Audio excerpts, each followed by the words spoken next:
안녕하세요. 저는 이번 컨퍼런스에서 20대 청년들을 대표해서 발제를 맡게 되었습니다. 오늘 20대 학생으로서 또 모태신앙이 아닌 신앙인으로서 선교를 어떻게 대하고 준비해야 할지 제 작은 경험이나마 귀한 여러분들과 나눠보고 싶습니다.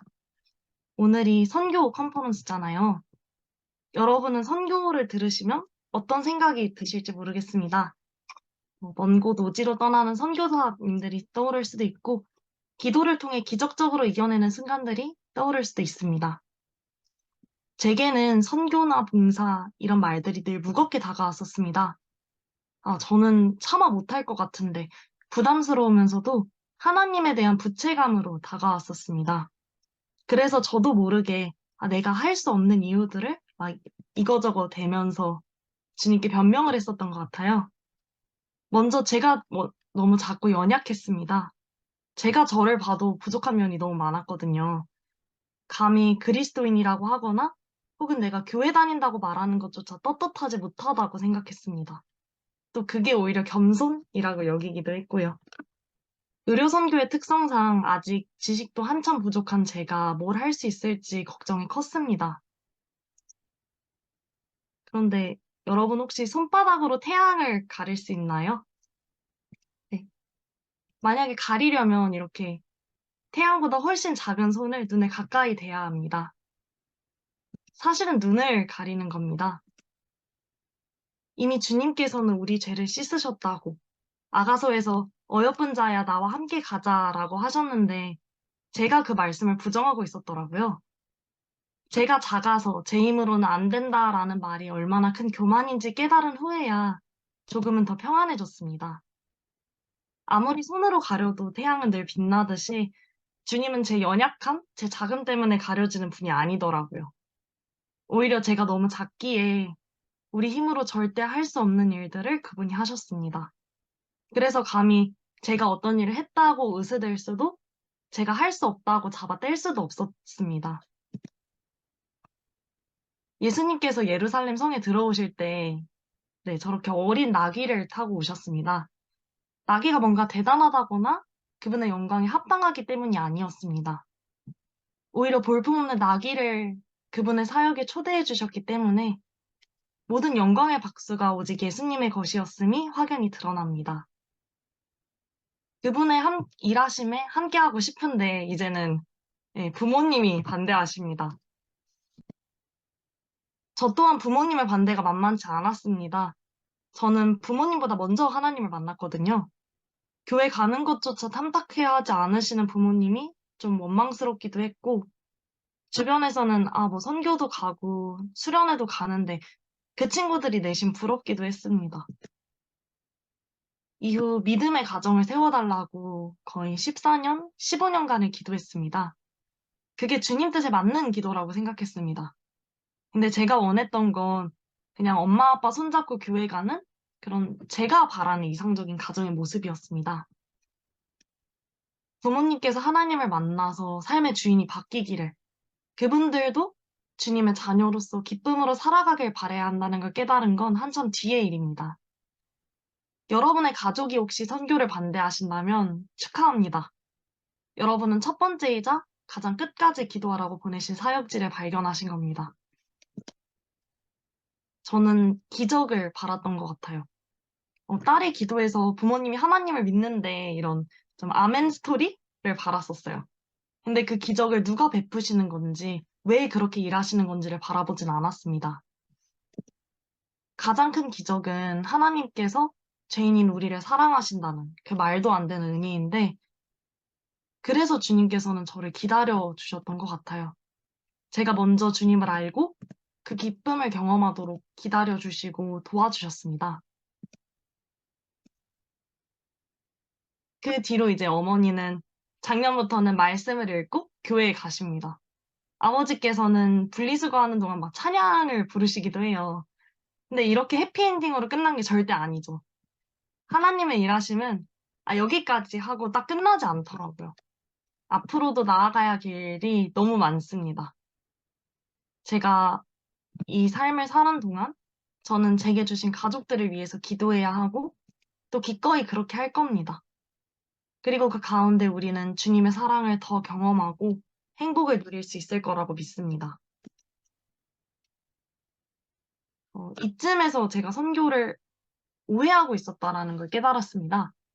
제가 갖고 있던 선교의 이미지란 주님을 위해서 제 일상을 포기하고 어디론가 떠나는 그런 희생이었습니다.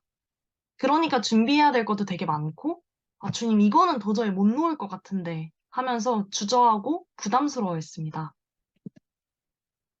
그런데 저를 보내신 첫 선교지가 가정이라는 걸 깨달으면서 좀 다르게 보이더라고요. 그동안 저를 보내셨던 수많은 선교지들을 마주할 수 있었습니다. 학교나 병원, 동아리, 오랜만에 친구를 만나는 자리들. 주님께서는 먼저 우리를 부르셨고 매일매일 수많은 곳으로 보내고 계셨습니다. 여러 선교의 형태가 있을 수 있겠지만 의료 선교는 그중 한 방법일 뿐 본질은 같았습니다. 그러니까 시간이 없다, 뭐 돈이 없다 이러면서 손세라를 쳤던 게 무의미해지더라고요. 선교는 결국 주님의 사랑 안에서 살아가고자 하는 것, 그리고 그 기쁨을 다른 사람들과 함께하고자 하는 소망이었습니다. 그래서 선교는 선교라는 하나의 이벤트가 아니라 선교적 삶, 즉 주님과 함께 살아가는 거라고 생각합니다. 그러고 나서 저를 마지막까지 괴롭혔던 건 이런 은혜를 받고도 뭔가 달라지는 게 없는 듯한 불안감이었습니다. 제 기대대로 이쯤에서는 이 정도 돼야겠지. 그 다음에는 이렇게 변해야겠지 하고 예상하고 기대했던 것 같아요. 그런 기대가 있으니 혹시 결과가 내 기대에 못 미치면 어떡하지? 하면서 두려워했습니다. 주님과 함께한다는 은혜가 아니라 뭔가 가시적인 변화 혹은 결과를 통해서 내가 잘하고 있구나. 이렇게 안심받고 싶었습니다. 어, 그런데 그동안 이웃과 이제 세상을 위해서 기도하는 자리들이 있었습니다. 사실 그때 떠오르는 이미지는 딱 저 픽토그램처럼 그냥 사람들 혹은 지구 정도였습니다. 세상을 위해서 기도한다고는 하는데 제가 정확히 누구를 위해서 기도해야 하는 건지는 감이 안 잡히더라고요.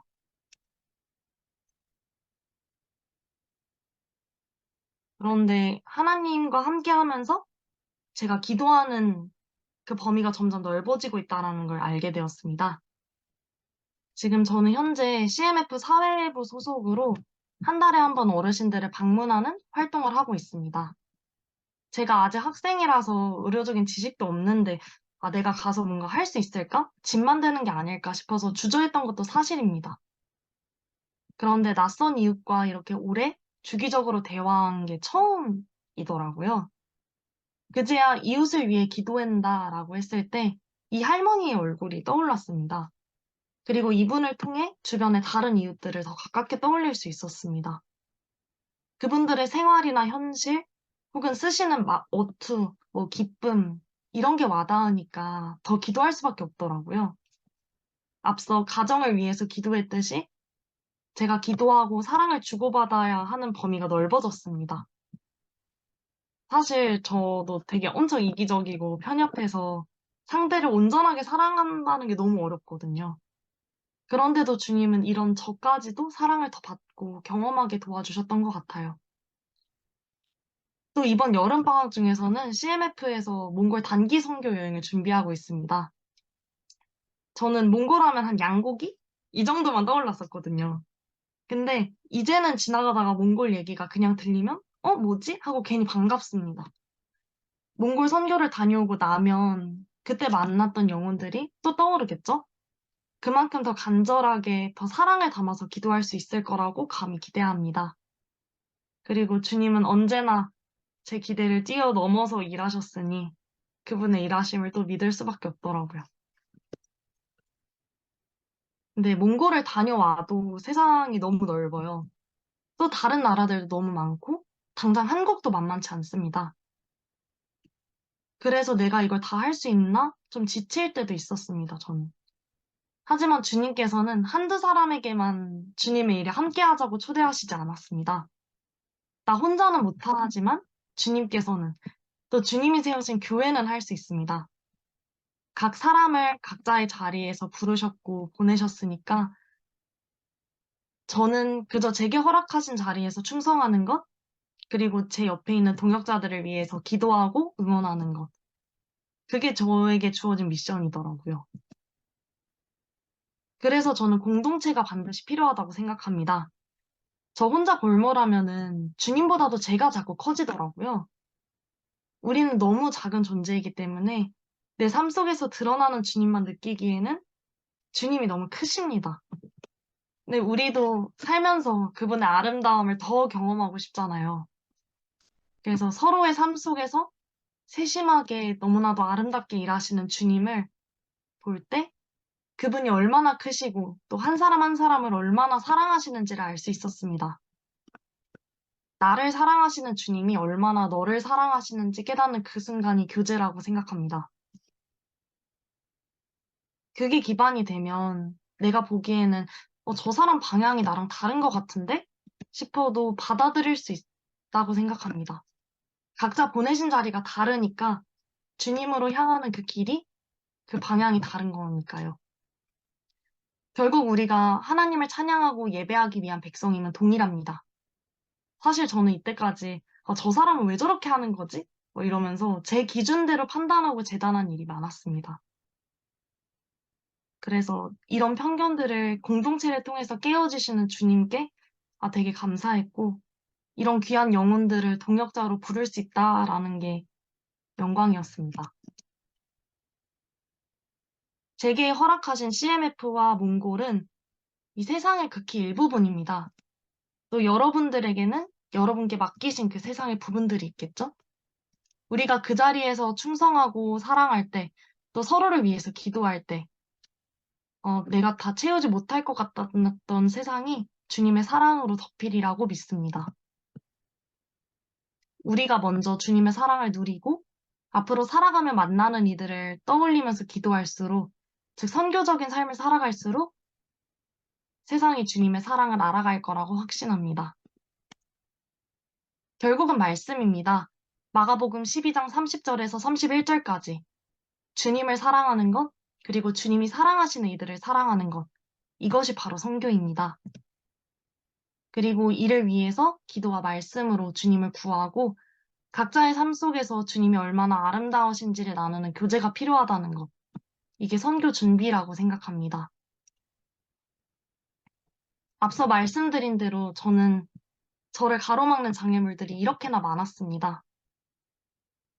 이후 여러분과 함께 나눠보았으면 하는 주제들은 지금 여러분들을 가로막고 있는 것은 무엇인가요? 또 여러분은 주님과 함께하는 선교적 삶 가운데 어떤 것을 기대하고 계신가요? 아까 제가 말씀드렸던 예수님이 타고 가셨던 나귀를 기억하실까요?